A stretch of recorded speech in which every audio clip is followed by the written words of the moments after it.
Hello दोस्तों, आज के वीडियो में हम बात करने वाले हैं क्लास 10th की साइंस पे, जो कि आपके प्रीवियस ईयर के अंदर क्वेश्चन पूछे जा चुके हैं चैप्टर नंबर 1 से। उन क्वेश्चन को कैसे सॉल्व किया जाएगा, और इसके पहले मैंने ऑलरेडी बहुत सारे वीडियो बना दिए हैं। उन वीडियो के प्लेलिस्ट की लिंक आपको नीचे डिस्क्रिप्शन बॉक्स में मिल जाएगी। अगर आप हमारे हर एक नए वीडियो को देखना चाहते हैं, इसके लिए प्लीज आप हमारे चैनल को सब्सक्राइब करें, साथ बेल आइकन को प्रेस करें। तो बिना देर किए करते हैं आज का वीडियो स्टार्ट।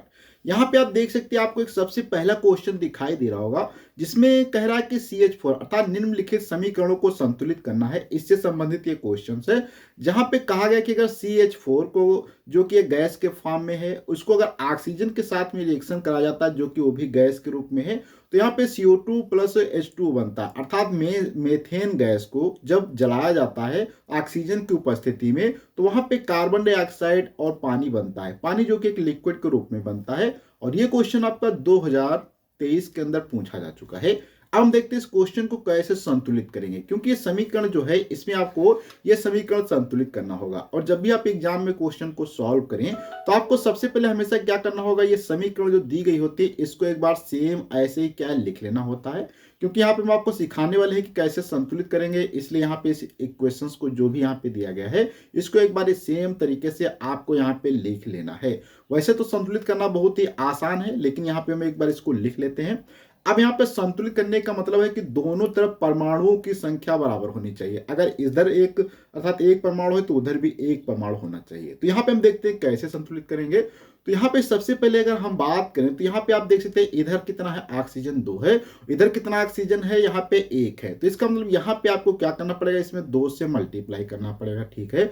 अब यहाँ पे आप देख सकते हैं हाइड्रोजन कितना हो गया, 4 हो गया। तो यहाँ पे आप देखेंगे सबसे पहले ऑक्सीजन तो हमारा संतुलित हो गया, हाइड्रोजन की बात करें तो भी संतुलित हो गया, कार्बन की बात करें तो भी यहाँ पे आप देख सकते हैं कार्बन कितना है, 1 है। लेकिन यहाँ पे ऑक्सीजन अभी आप देख सकते हैं, यहाँ पे 2 था, यहाँ पे 2 ही ऑक्सीजन है। लेकिन यहाँ पे हमें 2 ऑक्सीजन की और जरूरत पड़ रही है। तो ऑक्सीजन 2 कहां से लाएंगे, इसमें हम क्या करेंगे, 2 से मल्टीप्लाई कर देंगे, अर्थात 4 ऑक्सीजन हो जाएगी, जिसमें से 2 यहां चली जाएगी, 2 यहां चली जाएगी। इस प्रकार से हमारी ये समीकरण बहुत ही आसानी से संतुलित हो जाती है।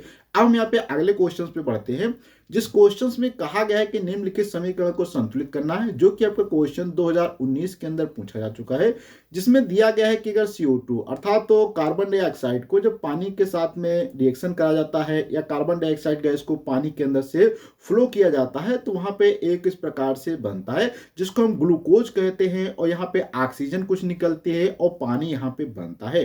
तो यहाँ पे देखते हैं कि ये समीकरण कैसे संतुलित किया जाएगा। जब भी आपको संतुलित करने का क्वेश्चन आए, आपको सबसे पहले क्या है, इस प्रकार से रिएक्शन लिखना है।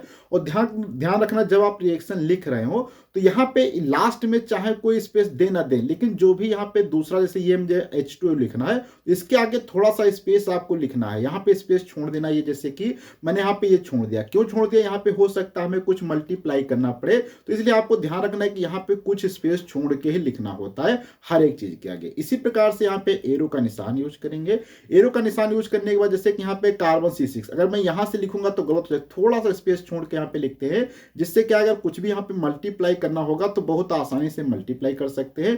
फिर प्लस, फिर इसी प्रकार से O2 के आगे थोड़ा सा हम छोड़ देंगे प्लस, फिर यहाँ पे H2 लिखेंगे। देख सकते हैं यहाँ पे मैंने सभी के आगे थोड़ा थोड़ा स्थान छोड़ दिया है, जिससे यहाँ पे अगर कुछ मल्टीप्लाई करना पड़ेगा तो हम बहुत ही आसानी से मल्टीप्लाई कर सकते हैं।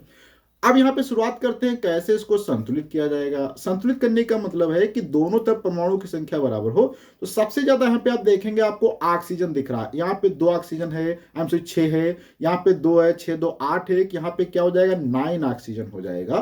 तो 9 ऑक्सीजन तो यहाँ पे इधर है, लेकिन इधर आप देखेंगे तो कितना ऑक्सीजन, आपको केवल यहाँ पे 3 ऑक्सीजन देखने को मिलता है। चलो ठीक है। उसके बाद यहाँ पे कार्बन की बात किया जाए, तो यहाँ पे कार्बन आपको 6 देखने को मिलता है, और इधर क्या है, आपको यहाँ पे 1 कार्बन देखने को मिलता है। तो यहाँ पे हम सबसे पहले क्या करते हैं, कार्बन की संख्या बराबर करने के लिए यहाँ पे 6 से मल्टीप्लाई कर देते हैं। जैसे आप 6 से मल्टीप्लाई करेंगे, तो यहाँ पे 6 कार्बन हो जाएंगे, ऑक्सीजन 12। तो यहाँ पे भी आप देख सकते हैं कार्बन जो हमारा बराबर हो चुका है ऑक्सीजन 12, इसमें से 6 यहाँ पे हो गया, 2 8, अभी यहाँ पे ऑक्सीजन कुछ इधर कम है क्योंकि वहां पे ऑक्सीजन हमारी 12 बन चुकी है, 12 1 13। तो इस प्रकार से H2O में तो एक ऑक्सीजन गया है, कोई बात नहीं। अब यहाँ पे हाइड्रोजन को भी आपको संतुलित करना पड़ेगा, जो कि यहाँ पे हाइड्रोजन आपको देखने को मिलता है यहाँ पे 12 हाइड्रोजन, जो कि यहाँ पे आपको हाइड्रोजन देखने को मिलता है 2। तो इस किस प्रकार से संतुलित करेंगे, क्योंकि यहाँ पे 12 2 14 हाइड्रोजन हो जाएंगे, तो 7 से मल्टीप्लाई करेंगे तो 7 दूनी 14 हो जाएगा। लेकिन वहां पे अगर आप मल्टीप्लाई करते हैं तो हो सकता है कि आपका ऑक्सीजन ना संतुलित हो। जैसे कि मैं 7 से मल्टीप्लाई करूंगा तो हाइड्रोजन तो 14 हो जाएंगे, 12 2 14, लेकिन यहाँ पे ऑक्सीजन आपका 7 हो जाएगा। वो ऑक्सीजन आपको यहाँ पे कितने चाहिए थे, यहाँ पे देखो 12 ऑक्सीजन थे, जिसमें से 6 यहाँ चले गए और यहाँ पे 2 चले गए, 8 और 1 9।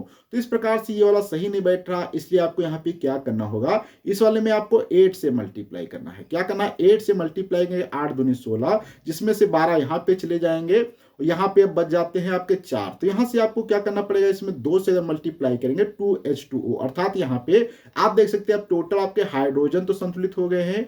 और ऑक्सीजन की बात किया तो यहाँ पे 12 ऑक्सीजन है, 12 और 8 कितना होता है, 20 होता है। तो यहाँ पे ऑक्सीजन भी आप देख सकते हैं कि यहाँ पे 6 दूनी 12, 12 8 कितना हो जाएगा, यहाँ पे 20। तो ऑक्सीजन इधर आप देखेंगे यहाँ पे आपका ये हो जाता है 2 और 2 2 4 4 6 कितना होता है 10। तो अभी यहाँ पे आपका कितना ऑक्सीजन बच जाता है, 6, अर्थात 12 बच जाता है। तो इसलिए यहाँ पे आपको 6 से मल्टीप्लाई करेंगे, 6O2, अर्थात यहाँ से आपकी रिएक्शन क्या संतुलित हो जाएगी। यहाँ पे अगर हम बात करें तो इसको हम कार्बन डाइऑक्साइड कहते हैं, ये वाटर हमारा होता है, ये यहाँ पे ग्लूकोज होता है, ऑक्सीजन है, और ये हमारा यहाँ पे वाटर है। इस प्रकार से आप इस समीकरण को संतुलित कर सकते हैं।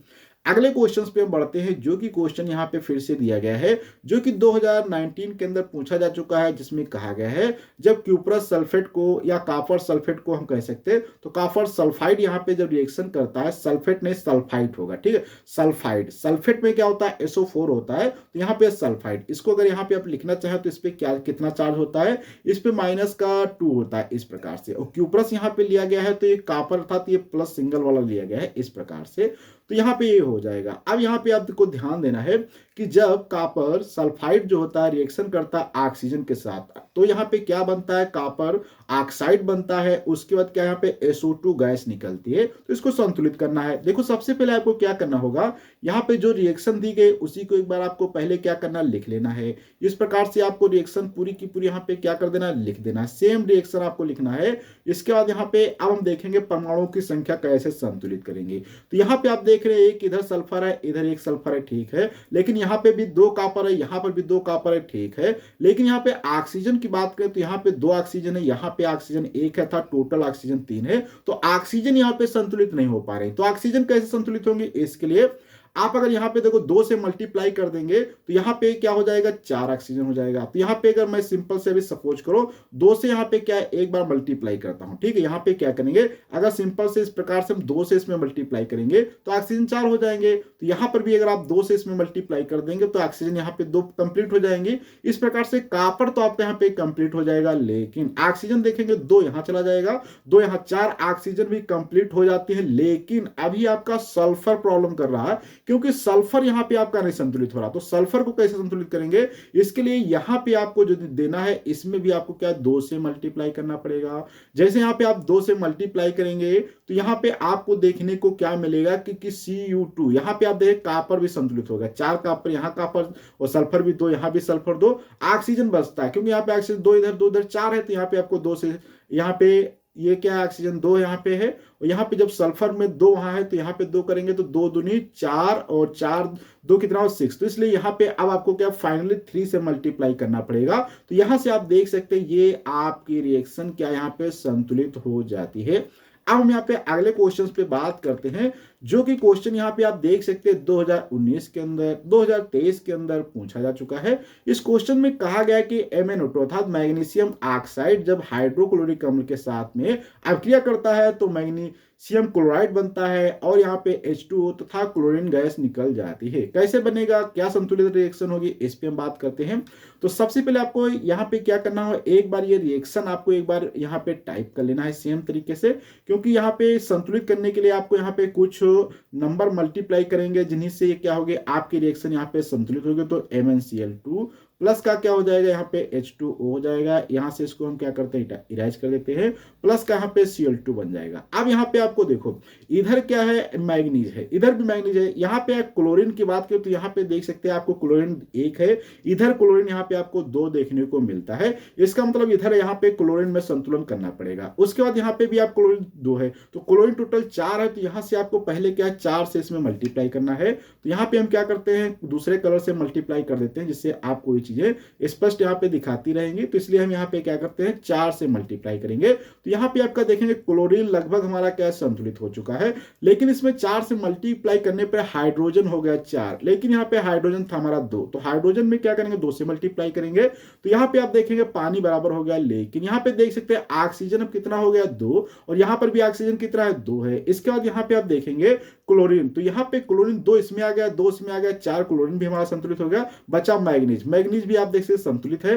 ऑक्सीजन की बात किया तो 2 ऑक्सीजन यहाँ पे था, 2 ऑक्सीजन यहाँ पे, इसलिए पूरी समीकरण हमारी संतुलित हो जाती है। इस प्रकार से आप इसको संतुलित कर सकते हैं। अगले क्वेश्चन पे बात करते हैं, जो कि क्वेश्चन यहाँ पे आपको देखने को मिलेगा, जिसमें कहा गया है जब लोहा अर्थात आयरन को रिएक्शन कराया जाता है H2O अर्थात तो वाटर के साथ में, तो यहाँ पे क्या है Fe3O अर्थात आयरन का एक ऑक्साइड बनता है। उसके बाद क्या होता है, यहाँ पे H2 गैस निकलती है। ये हम सभी जानते हैं, जब आयरन की धातु काफी समय तक किसी नमी वाले स्थान पे पड़ी रहती है, जहाँ जमीन के अंदर पड़ी रहती है, तो उसके ऊपर एक प्रकार से लेयर ब्लैक कलर की चढ़ने लगती है, जिसको हम जंग कहते हैं। वो एक क्या होता है, एक प्रकार से आयरन का ऑक्साइड होता है। जैसे कि यहाँ पे आप देख सकते हैं एक आयरन का ऑक्साइड, यहाँ पे आपको आयरन ऑक्साइड दिख रहा होगा, ये हमारा क्या है, आयरन का ऑक्साइड होता है। तो यहाँ पे ये आयरन का ऑक्साइड हमारा क्या होता है, मूर्छा होता है। अब यहाँ पे इसको संतुलन की बात किया जाए तो यहाँ पे आपको सबसे पहले क्या है, Fe लिख लेना है, फिर यहाँ पे आपको क्या करना है, H2O लिख देना है, एरो लगा देना है, फिर यहाँ पे क्या है Fe3O4 यहाँ पे दिया गया है, फिर इसके बाद क्या दिया गया, H2 दिया गया है। अब यहाँ पे संतुलन की बात किया जाए तो यहाँ पे आप सबसे पहले देखेंगे